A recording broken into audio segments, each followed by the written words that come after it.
Okay,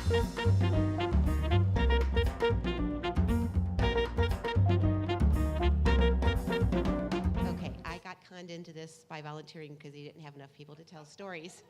I have a really bad cold, which is going to make this even more challenging. And the thing I don't have is the pretty conclusion that you all have to every story, because I've had 3 minutes. I wasn't aware when I said, well, I only have a few short stories, that that would be okay. I thought that was going to save me, but it hasn't. This is actually a good topic for me because my background is actually in veterinary medicine. And so after spending 10 or 15 years in veterinary clinics, day in and day out, the stories are legion, but they tend to be short. The first one that I want to share is my very favorite thing in the world to do is cesarean sections. Because when you get done, you have something you didn't have to begin with. And we were doing one on a puppy probably about 11:30 at night. And the best part about puppies is that they're really slippery. And you have to be very quick so the drugs don't reach the puppy. So it's a really fast and exciting assembly line. And when the puppies are born, they usually have fluid in their lungs. And the way that you get rid of the fluid is that you put them in your hands, facing away from you, and you swing them from above your head to below your leg, between your legs. Okay, these are really, really slippery, wet puppies. And by now, it's getting late. And the mother's not doing really well, and the puppies so far have not done really well. And there's one puppy left. And exhaustion and enthusiasm got the best of me. And as I came back up from one swing, the puppy left my hands and slid down a really long hallway to the waiting area where the exhausted puppy's owners were sitting. And they weren't really sure what to expect, but I'm pretty sure they knew this wasn't it. So the puppy goes sliding down the road, the street, goes past 2 exam rooms, into the waiting area, and hits the wall on the other side. And much like one would expect, didn't necessarily lose the energy that I had shared. And it hit the wall and bounced up about 6 inches and hit the floor. And I had to come out and act like it was sort of intentional. And I'm not really sure that I pulled that off, but that was the only puppy that lived. So when you need to really stimulate their respiratory system and you've given them the medications that you need and you've cleared out all the fluids, the amniotic fluids, if you just heave them down the floor, it does wonders for them. I never tried it again. I figured 1 out of 1 time was fine. Here again, no conclusion, but it was a hell of a night. In reaction to the story about the kitten, which was brilliant, especially the name, I had it run on turtle issues and was on Sand Lake Road dressed in white clothes, and a turtle went under my car at lunchtime, and it was 1 billion degrees.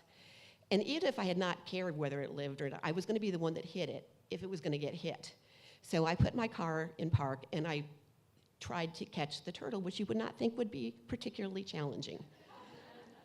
This turtle ran under my car, and it was stuck there, and I had nothing to do except the thing with the cat of trying to play here kitty kitty, but turtles are even less responsive to encouragement. So now all the cars on the street are beeping their horn because they don't know what the hell I'm doing. It's still really hot. I used to be in white. And it's managing to get from one side of the car just out of hand's reach. So I thought, well, I'll get somebody to distract it. Somebody came and distracted it on one side, and I went to the other side to really get down and dirty on my hands and knees and crawl under my car on Sand Lake Road at noon. And my pants split from crawling on the road. So now, and it wasn't even helpful. It didn't do anything to get the turtle. Except me just figured the pants were ruined anyway, and eventually we managed to herd it off, but all the cars were beeping their horns. They didn't know why this idiot was trying to pull, it was a disaster. So that was one story with the turtle. Another one, I was filling in for a clinic and was driving down a road in Tampa, and all the traffic had stopped, and this is, again, like 7:30 in the morning. And there's a giant turtle on the road, and there's a guy there kind of dressed in a golf shirt, didn't look brave. But I have to drive home this way. Somebody's going to kill this turtle, and I'm going to feel bad. So I'm like, okay, I'll catch the turtle. And it was right there, and I picked it up. And I'd never seen a snapping turtle, so I wasn't really familiar with their range of motion. And it was big. And I had it by the carapace, and I was holding it, trying to walk it back over to a pond. And it had big toenails on the back, and it kept raking at my hands. And so I was trying not to drop this thing, and kind of like walking my hands up to get closer where it couldn't hit me with toe. They have necks like this. So I'm holding this thing up, and it's reaching. I'm like, watch out for it. And it was like E.T., absolutely terrifying.